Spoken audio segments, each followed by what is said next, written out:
ఉండకూడదు. ఎందుకంటే మనం ఒక చట్టాన్ని న్యాయాన్ని గౌరవించేటువంటి దేశంలో ఈ రకంగా అక్రమంగా ఆయన్ని అరెస్ట్ చేయడం అనేది నిజంగా చాలా బాధాకరమైన విషయం.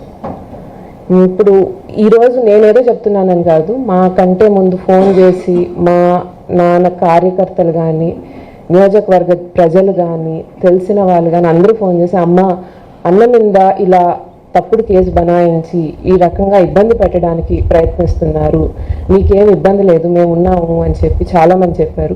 అది తప్పుడు కేసు, దాంట్లో ఏ రకమైనటువంటి నిజం లేదు అని ప్రజలు నాకు చెప్పడం, ఆయన ప్రజల్లో సంపాదించుకున్నటువంటి నమ్మకము అనురాగం అనుబంధం మనం చెప్పగలేదండి. అది వాళ్ళు నాకే చెప్పారు ఆ తప్పుడు కేసు అని. అంటే మేము వచ్చి నాన్న మీద ఒక తప్పుడు కేసు పెట్టారు అని చెప్పడం కాదు, ఆయన మీద తప్పుడు కేసు పెట్టారని ఇక్కడ ఉన్న ప్రతి ఒక్కరు మా కార్యకర్తల దగ్గర నుంచి ప్రజల దగ్గర నుంచి అందరూ నమ్ముతున్నారు. ఇంకొకటి చాలా మనం కేసులు పెట్టారు భయపెట్టారు. కేసుల గురించి వచ్చేటప్పటికి నాన్న మీద చాలా దుష్ప్రచారాలు జరుగుతున్నాయి, అవి కరెక్ట్ కాదు.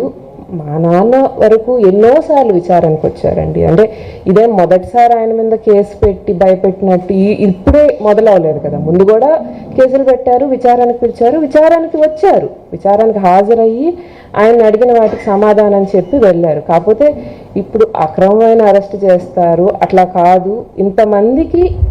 ఇంతమంది కార్యకర్తలకి నాయకుడు, ఆయన మీద దౌర్జన్యమో అక్రమమో జరుగుతుందని అంటే దాని గురించి ఆయన ఫైట్ చేసే రైట్ ఉంటుంది మా నాన్నకి, రాజ్యాంగబద్ధంగా ఆయనకు వచ్చినటువంటి హక్కు. అందుకని న్యాయం ఆయన వైపు ఉందని ఆయన భావించారు కాబట్టి న్యాయస్థానాన్ని ఆశ్రయించి విచారానికి హాజరవుతాము, దానికి ముందస్తు బెయిల్ కావాలి అని అడిగారు.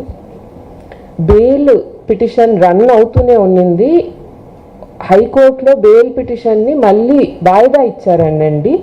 వేసవకాలం సెలవుల కారణంగా వాయిదా ఇచ్చారు. అప్పుడు ఆయన మళ్ళీ సుప్రీంకోర్టుకి వెళ్ళడం జరిగింది. సుప్రీంకోర్టులో చిన్న క్లెరికల్ మిస్టేక్ వల్ల ఆ ఫైల్ మేమే విత్డ్రా చేసుకున్నాం, ఆ పిటిషన్ని రిక్వెస్ట్ ఆన్ డిస్మిసల్ అయింది. అది ఎక్కడా కూడా నాన్న కేసు డిస్మిస్ కాలేదు, ఆయనకి బెయిల్ నిరాకరించబడలేదు. హైకోర్టులో కానీ సుప్రీంకోర్టులో కానీ, హైకోర్టులో the case was still running. అది తెలియాల్సిన విషయం. చాలామంది చాలా దుష్ప్రచారాలు చేస్తున్నారు దాని గురించి, అది నిజం కాదు, అది ప్రజలకి తెలియాలి. ఎందుకంటే కోర్టు కేసు డీటెయిల్స్ తెలియదు కాబట్టి ఏదో ఒకటి చెప్పడం అనేది కరెక్ట్ కాదు.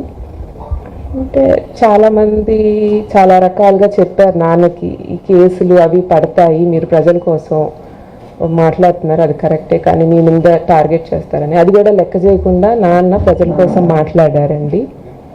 ఫస్ట్ ఏం చెప్పారంటే భయపెట్టడానికి ట్రై చేశారు కేసుల మీద. కేసులు ఆయన గలం ప్రజాగలం, ప్రజల కోసం ఆయన మాట్లాడే మాటలు ఆగిపోకూడదు, అందుకని ఆయన వాటికి భయపడలేదు, ముందుకెళ్ళారు. ఇప్పుడు అరెస్టులు జరిగాయి, పర్లేదు, అంటే నిజం అనేటువంటిది ఎప్పటికైనా బయటకు వస్తుంది, మాకు ఆ నమ్మకం ఉంది. అంటే ఈరోజు కాలచక్రం అనేది చాలా వేగంగా తొందరగా మారిపోతుందండి. ఈరోజు మాది కాకపోవచ్చు, రేపటి రోజు భగవంతుడు అనేవాడు ఉన్నాడు, ఆయన నేను చాలా నమ్ముతాను. ఆయన ఈరోజు మా పైన జరిగిన అన్యాయానికి ఆయన సమాధానం చెప్తారు. కోర్టులు ఇవన్నీ కింద కోర్టుల కంటే పైన ఆయన బలం ఎక్కువ నేను ఎప్పుడూ నమ్ముతానండి. అదేవిధంగా ఇప్పుడు నాన్నగారితో పాటు చాలామంది కార్యకర్తల్ని కానివ్వండి, నాయకుల్ని కానివ్వండి ఇదే రకంగా ఇబ్బంది పెట్టడానికి ప్రయత్నిస్తున్నారు. కానీ ఎన్ని ఇబ్బందులు పడినా, ఎన్ని కష్టాలు పడినా నాయకులు ఇప్పటికీ మా నాన్న వెనకాలన్నారు, కార్యకర్తలు ఇప్పటికీ మా నాన్నని వదిలిపెట్టట్లేదంటేనే అది ఆయన వ్యక్తిత్వానికి, ఆయన మనుషుల ముందు చూపించే ధ్యాస, ఆయన మనుషుల్లో సంపాదించుకున్న ప్రేమాభిమానానికి అదొక చిన్న ఉదాహరణ. ఈరోజు ఎంతోమంది అంటే నాన్న వెనకాల నిలబడకపోతే వాళ్ళ మీద బహుశా పెట్టకపోవచ్చు కేసులు, కానీ లేదు, మా అన్న, మా కుటుంబ సభ్యుడు, ఆయనకి జరిగినటువంటి అన్యాయం గురించి మేమందరం కూడా కలిసి పోరాడాలి అని చెప్పి మాతో ఉండే ప్రతి ఒక్క కార్యకర్తకి మేము ఎంతో రుణపడి ఉంటాము. ఎందుకంటే మన ముందకి